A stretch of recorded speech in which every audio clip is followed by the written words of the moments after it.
Welcome to my channel Nagendra Vepuri. మీరు ఎంతో ఆసక్తితో ఈ వీడియోను ఓపెన్ చేసినందుకు మిమ్మల్ని ఏమాత్రం నిరుత్సాహపరచకుండా ఈరోజు బిహేవియరల్ ఆస్పెక్ట్స్లో మిగిలి ఉన్న మరికొన్ని ఇంపార్టెంట్ టాపిక్స్ గురించి మాట్లాడుకుందాం. ఇంతవరకు మా ఛానల్కి సబ్స్క్రైబ్ చేసి ఉండకపోతే వెంటనే సబ్స్క్రైబ్ చేయండి. ఆ విధంగా ఓకే చేశారు కదా, ఇక ముందుకెళ్దాం. Today's topic good hobbies.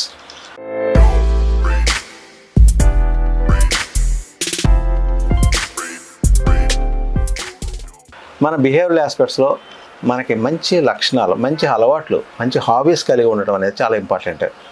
ఏదైనా నిరంతరం పనే కాదు కదా, 24 అవర్స్ పని కాదు. అప్పుడప్పుడు మనకు కొంచెం డైవర్షన్ కావాలి. మనల్ని యాక్టివేట్ చేసే కొన్ని అంశాలు ఉంటాయి, అవే హాబీస్. ఎప్పుడు కూడా పనితో పాటు విసిగిపోయి ఉన్నప్పుడు వాటి నుంచి కొంచెం రిఫ్రెష్ అవ్వాలంటే మనకు ఉండే కొన్ని మంచి అలవాట్లు ఆ విధంగా మనకి కలిగిస్తాయి, మనకి మానసిక ఉల్లాసం కలిగిస్తుంటాయి. ఆ విధంగా ఉన్నప్పుడే మనం రెట్టించిన ఉత్సాహంతో మళ్ళీ మనం పనిలో నిమగ్నమై అనుకున్నది సక్రమంగా చేయగలుగుతాం, క్వాలిటేటివ్ అవుట్పుట్ ఇవ్వగలుగుతాం. ఈ హాబీస్ అనేది ఏమిటి? కళల పట్ల ఆసక్తి ఉందనుకోండి మీకు, అంటే మీకు మీలో మంచి సంగీతం అభిరుచి ఉంది, అప్పుడు సంగీతం పాటలు వినడం ఒక మంచి హాబీ అవుతుంది. మీకు టాలెంట్ ఉంటే పాటలు రాయడం మంచి హాబీ, లేకపోతే కథలు రాయండి, ఓకే, పాటలు పాడండి. అలాగే చెట్లు పెంచడం, మొక్కలకు నీళ్లు పోస్తూ అవి పెరుగుతూ ఉంటే చూస్తూ ఆనందిస్తాం కదా. అలాగే పర్యావరణాన్ని శుభ్రంగా ఉంచడం అనేది చాలా మంచి హాబీ అవుతుంది. చుట్టూ చిందరవందరగా ఉంటే మనకి మైండ్ డిస్టర్బ్ అవుతుంది కదా. సో శుభ్రత, స్వచ్ఛ భారత్ అన్నారు కదా, ఏమిటది? పరిశుభ్రంగా ఉంచడం మన పరిసరాలన్నీ. అలాగే వాతావరణ కాలుష్యం లేకుండా కాపాడుకోవటం, మంచి చెట్లు పెంచడం, అలాగే రకరకాల ఆటలు పాటలు, మనకు వచ్చిన ఆటలు, అది చెస్ అవ్వచ్చు, ఇండోర్ గేమ్స్ అవ్వచ్చు, అవుట్డోర్ గేమ్స్ అవ్వచ్చు, ఏదో ఒకటి వాటిని ఆడుతూ పాడుతూ సమ్ చేంజ్ కావాలి మనకి ఎప్పుడు కూడా. అలాగే యాత్రలు చేయడం, different places of interest, tourist interest వెళ్ళి చూడాలి. అలాగే మనం ఎంతసేపు ఉన్న చోటే ఉండకూడదు కదా, 4 ప్లేసులు తిరుగుతూ ప్రపంచం అంతా చూస్తే కలిగే ఉల్లాసం వేరు. అలాగే క్రియేటివిటీ, మీలో ఉన్న సృజనాత్మకత, మీ సృజనాత్మకతను ఉపయోగించుకుని మీరు మంచి కథలు రాయడం, పాటలు రాయడం, లేకపోతే చిత్రలేఖనం, బొమ్మలు వేయడం, శిల్పాలు చెక్కడం, ఏముంటే అది అవన్నింటినీ కూడా మీరు వినియోగించుకోవడం. లేదా మంచి పుస్తకాలు చదవండి. బ్రహ్మాండమైన పుస్తకాలు ఉన్నాయి మనకి ఇప్పుడు, మహామహులు రాసిన ఎన్నో పుస్తకాలు ఉన్నాయి. అవన్నీ మనకు దొరుకుతుంటాయి, అందుబాటులోనే ఉన్నాయి. ఇప్పుడు ఇంటర్నెట్ వచ్చిన తర్వాత చదవండి రకరకాల పుస్తకాలు, అప్పుడప్పుడు కవితలు ఇవన్నీ చదువుతూ ఉండండి. అలాగే మ్యూజిక్ వినండి. ఇటువంటి మంచి హాబీస్ కలిగి ఉండటం అనేది మనకి మన మైండ్ మీద చాలా పాజిటివ్ ఇంపాక్ట్ కలిగిస్తుంది. ఇది చాలా ఇంపార్టెంట్ బిహేవియరల్ ఆస్పెక్ట్ అవుతుంది. Next item gratitude.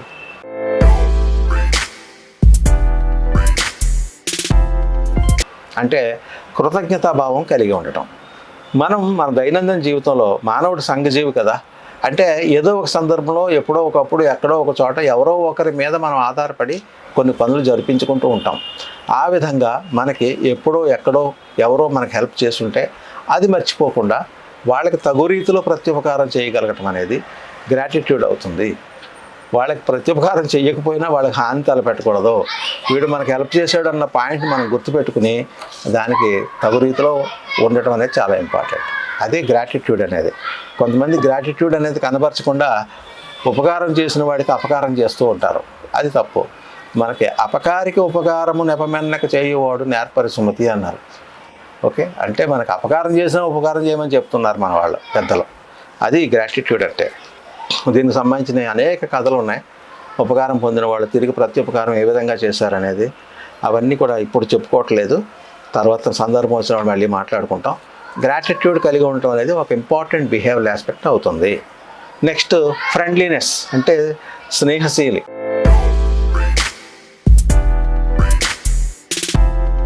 స్నేహ స్వభావం కలిగి ఉండటం. మనకి నిరంతరం ఎంతోమంది మనకి తారసపడుతూ ఉంటారు మన జీవితంలో. వాళ్ళందరిలో కొంతమంది మన జీవితం మీద ప్రభావం చూపిస్తూ ఉంటారు. అంటే మన యొక్క అభిరుచులతో వాళ్ళకు అభిరుచులు కలిసి ఒకే టైప్ ఆఫ్ అభిరుచులు కలిగి ఉన్నప్పుడు మనం ఎక్కువ కాలం వాళ్ళతో ట్రావెల్ అవుతూ ఉంటాం. మనకు వాళ్ళు చేదోడు వాదోడుగా ఉంటాం. దాన్నే ఫ్రెండ్షిప్ అంటాం. సో అటువంటి ఫ్రెండ్షిప్ కలిగి ఉండటం అనేది, తర్వాత మనకి ఈ విధంగా కనిపించిన మన జీవిత కాలంలో అనేక వ్యక్తులతో తారసపడుతూ ఉంటాం కదా, వాళ్ళందరితో మనం సఖ్యతగా ఉంటే, మంచిగా ఉంటే వాళ్ళు మనకి ఫ్రెండ్లీగా ఉండటం అనేది చాలా మంచి లక్షణం. బిహేవియర్ ఆస్పెక్ట్స్లో మనకు ఎంతమంది ఫ్రెండ్స్ ఉన్నారు అనే దాన్ని బట్టి మన యొక్క వ్యక్తిత్వం ఏంటనేది డిసైడ్ చేస్తారు నిపుణులు. ఓకే, సో ఈ ఫ్రెండ్స్ అంటే ప్రతివాడు ఫ్రెండ్ అనడం, జనరల్గా ఫ్రెండ్షిప్ అనడం అంటే సఖ్యతగా మంచిగా ఉండటం అనేది. కానీ మన హృదయాన్ని గెలుచుకున్న ఫ్రెండ్స్ కొద్దిమంది ఉంటారు. వాళ్ళతో మనం ఇంకా చాలా మంచిగా బిహేవ్ చేసుకోవచ్చు, ఇద్దరు కూడా ఉపకారం పొందవచ్చు మంచి ఫ్రెండ్స్ ఉండటం వల్ల. మనకి మన మిత్రలాభం మిత్రభేదం పంచతంత్రం కథల్లో ఉన్నవి అవే కదా. మిత్రలాభం, మిత్రుల వల్ల మనకు కలిగే లాభాలు ఏమిటి అనేవి ఆ కథలన్నీ. పంచతంత్రం మీరు చదవకపోతే ఆ కథలన్నీ చదవండి, పిల్లలకు చెప్పండి, వాటి నుంచి ఎంతో గొప్ప నీతి నేర్చుకునే అవకాశం ఉంటుంది. అది చాలా దైనందిన జీవితంలో చాలా ఉపయోగపడే కథలు, పంచతంత్రం కథలు. విష్ణు శర్మ అనే ఒక మేధావి రాజు యొక్క కొడుకులకి మూర్ఖుల్లా ఉంటారు, వాళ్ళని అతని దగ్గరికి పంపిస్తే అతను ఆ కథలన్నీ చెప్తూ కథల రూపంలో వాళ్ళకి విజ్ఞానం కలిగిస్తాడు అనమాట. ఆ కథలు ఇప్పటికి కూడా రెలవెంటే. మిత్రలాభం, మిత్రుల వల్ల మనకు కలిగే లాభాలు ఏమిటి, మిత్రులతో ఎలా వ్యవహరించాలి, ఆపద వచ్చినప్పుడు ఏ విధంగా మనల్ని మనం కాపాడుకోవాలి, మన ఫ్రెండ్స్ని కాపాడాలి, ఇలాంటివన్నీ ఆ కథల రూపంలో చెప్పబడ్డాయి. చాలా మంచిది అది.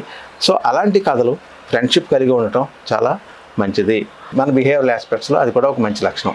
ఏ ఫ్రెండ్ లేడు అంటే వాడి జీవితం నిరర్థకం అనమాట. అంటే వాడి లైఫ్లో ఒక యాక్టివ్నెస్ ఏమి ఉండదు. ఓకే, సో ఫ్రెండ్స్ని కలిగి ఉండటం కూడా చాలా మంచిది. Next, wastage of food.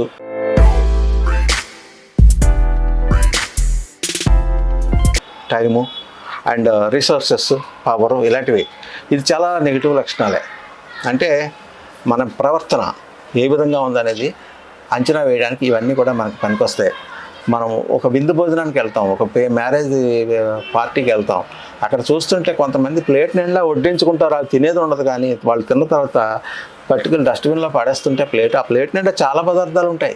అంటే ఎంత వేస్ట్ చేస్తున్నారో చూడండి.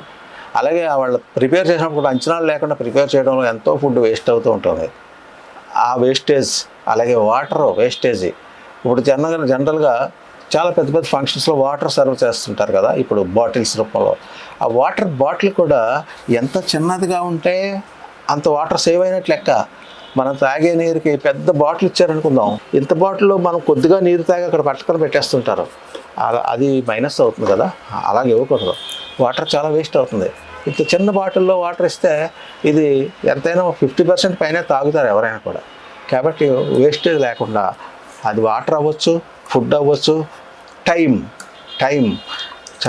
చాలా విలువైంది, అసలు వేస్ట్ చేయకూడదు అన్నాం కదా, అది కానీ. అలాగే మనకి ఏది కూడా వేస్ట్ అనేది చేయకుండా ఉండాలి. ముఖ్యంగా నేను ఆఫీస్లో చూసేవాడిని, చాలామంది ఆఫీస్ అయిపోగానే ఎవరిదో వాళ్ళ బ్యాగ్ వేసుకుని బయటకు పోవడమే, అందరూ వెళ్ళిపోతారు. అప్పుడు ఆఖరి వాడు కూడా అలాగే వెళ్ళిపోతాడు.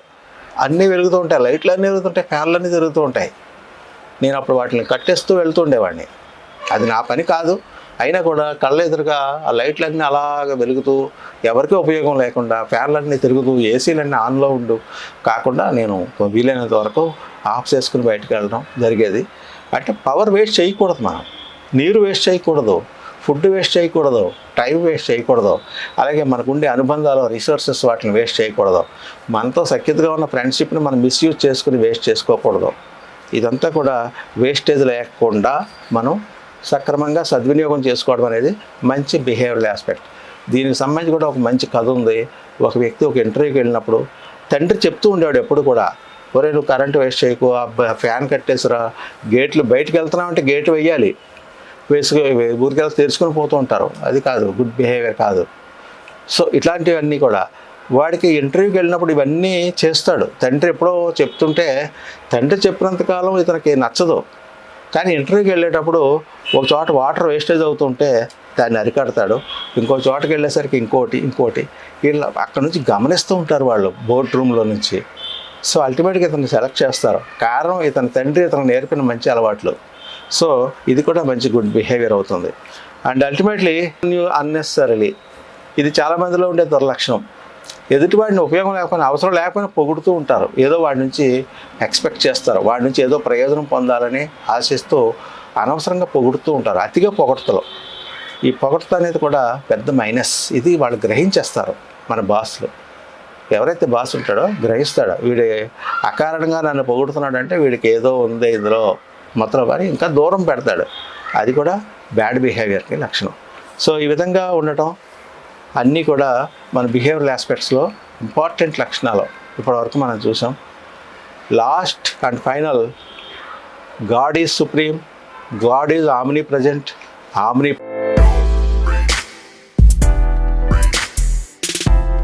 పోటెంట్. అంటే